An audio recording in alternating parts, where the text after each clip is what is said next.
एक माँ ने अपने बेटे को सिर्फ इतना कहा, बेटा अब गेम बंद करो और सो जाओ, मगर 15 मिनट बाद वो माँ और उसके 3 बच्चे जिंदा नहीं रहते। और कातिल उसका अपना 14 साल का बेटा जो पबजी का आदी था। एक टीनेजर जो MBBS के लिए चाइना जाने वाला था, जिसके सामने पूरी जिंदगी थी।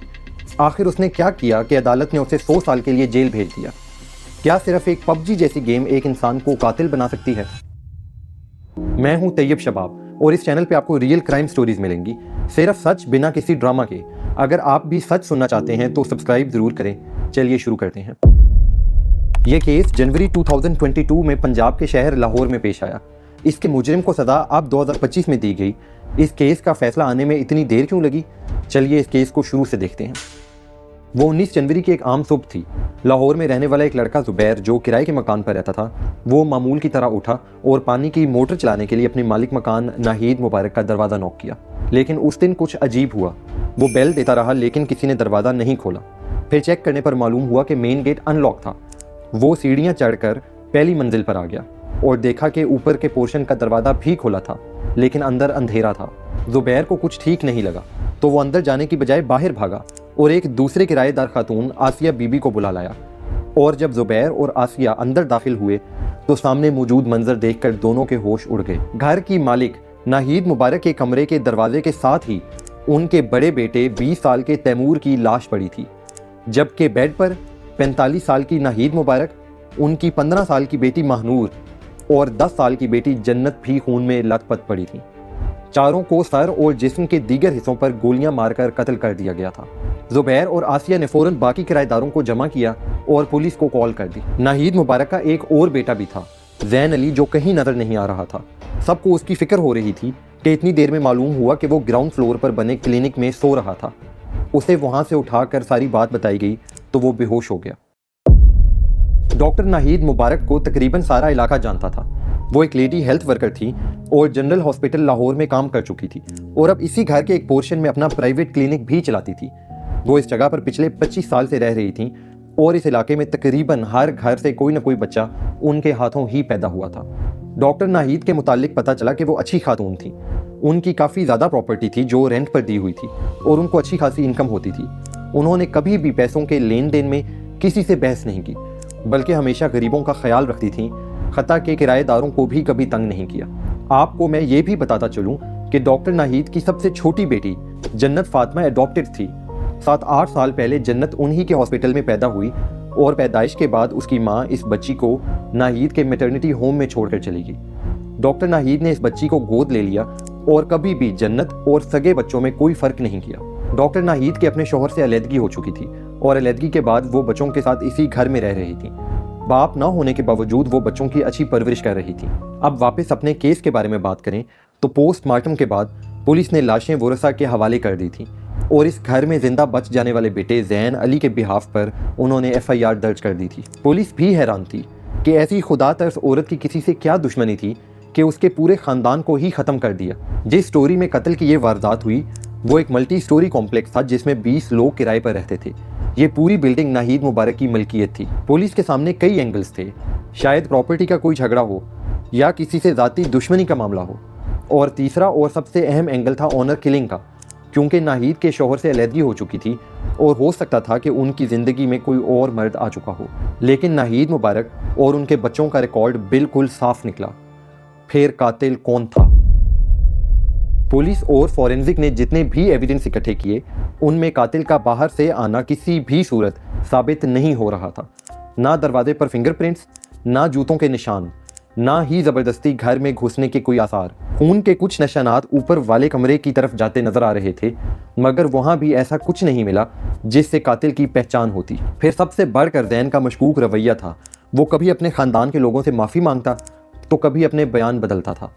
शक की सारी सुइयां जैन की तरफ इशारा कर रही थीं। इन्वेस्टिगेशन ऑफिसर्स को तो शुरू ही से जैन की बॉडी लैंग्वेज मशकूक लगी थी। पुलिस के मना करने के बावजूद वो शहर छोड़कर अपनी खाला के घर चला गया था। पुलिस ने शक की बेस पर उसको अरेस्ट किया और रिवायती तरीके से इन्वेस्टिगेशन की तो जैन घबरा गया और ज़्यादा देर पुलिस के सामने टिक नहीं सका और उसने सच्चाई बता दी। ये सच्चाई बिल्कुल नाकाबिले यकीन थी। जैन ने बताया कि वो पबजी गेम खेलने का शौकीन है। शौकीन नहीं बल्कि एडिक्ट था। दिन रात पबजी खेलना और गेम को विन करना उसका पैशन बन चुका था। और जब भी वो ये गेम हारता तो वो अचानक खामोश हो जाता था और खाना पीना छोड़ देता था। पबजी उसके लिए सिर्फ एक गेम नहीं थी, बल्कि उसका मैदान जंग था जहां वो हारना नहीं चाहता था। वो अपने दोस्तों से, घर वालों से, सबसे अलग थलग अपने गेम में बिजी रहता था।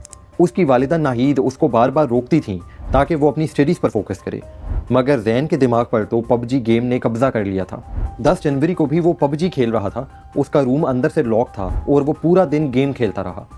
फिर शाम से रात तक दोबारा गेम खेलता रहा। उसका दिल नहीं भर रहा था क्योंकि वो हार रहा था। एक बार नहीं, 2 बार नहीं, वो बार बार हार रहा था।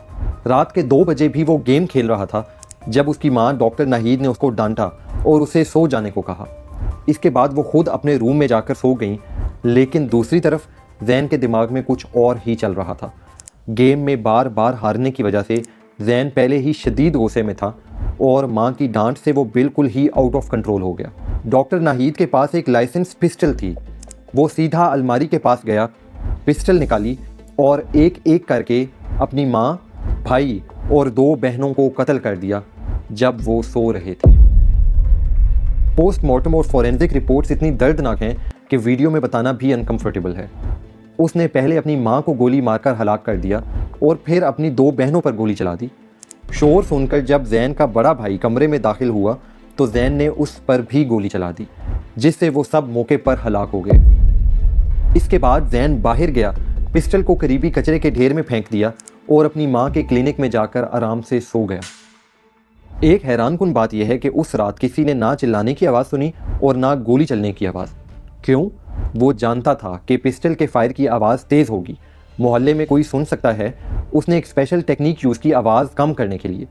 उसने पिस्टल की नाली के आगे तकिया रख दिया और तकिए के अंदर से पिस्टल को फायर किया, जिससे बहुत कम आवाज़ हुई और यही वजह है कि मोहल्ले में किसी को फायरिंग की आवाज़ ही नहीं आई। जैन की निशानदेही पर पिस्टल कचरे के ढेर से बरामद कर लिया गया और तमाम सबूतों के साथ उसको कोर्ट में पेश किया गया। केस इतना अनयूजुअल था कि इसकी हेयरिंग में 3 साल गुजर गए। इसी साल यानी 2025 में अदालत ने जुर्म साबित होने पर जैन को अपनी वालिदा, बड़े भाई और 2 बहनों के कत्ल का मुजरिम करार देकर कत्ल के लिए बारी बारी उम्र कैद की सज़ा सुनाई। चारों कत्ल की सज़ाएं मुतवातिर होंगी, यानी एक सज़ा ख़त्म होने के बाद दूसरी शुरू होगी और इस तरह जैन को मजमूई तौर पर 100 साल जेल में गुजारना होंगे। उसे हर कत्ल के बदले 10 लाख रुपए हर्जाना देने का भी हुक्म दिया गया। अदालत ने तो अपना काम कर दिया, जैन को 100 साल जेल में डाल दिया। लेकिन सच ये है कि ये सिर्फ एक जैन की कहानी नहीं है। पाकिस्तान में इस वक्त लाखों बच्चे हैं जो दिन रात स्क्रीन पर टाइम गुजार रहे हैं और जब पेरेंट्स रोकने की कोशिश करते हैं तो कहते हैं बस 5 मिनट और। डॉक्टर नाहीद ने भी यही सुना होगा। उन्होंने भी सोचा होगा कि बच्चे हैं, थोड़ा बहुत तो खेलेंगे। लेकिन वार्निंग साइंस कब ख़तरनाक एडिक्शन बन जाते हैं अगर आपका बच्चा खाना पीना स्किप करे गेमिंग के लिए, रात लेट या फजर तक खेले, गेम हारने पर शदीद गुस्सा दिखाए, घर वालों से कट कर सिर्फ स्क्रीन के साथ रहे, तो ये एडिक्शन की शुरुआत है। इस चैनल पर मैं ऐसे ही केसेस डिस्कस करता हूँ जो हमारी सोसाइटी का आईना है। अगर आप सच सुनना चाहते हैं बगैर ड्रामा के तो सब्सक्राइब ज़रूर करें और कमेंट सेक्शन में बताएं क्या आपके इर्द गिर्द ये वार्निंग साइंस कहीं नज़र आ रहे हैं। Thanks for watching.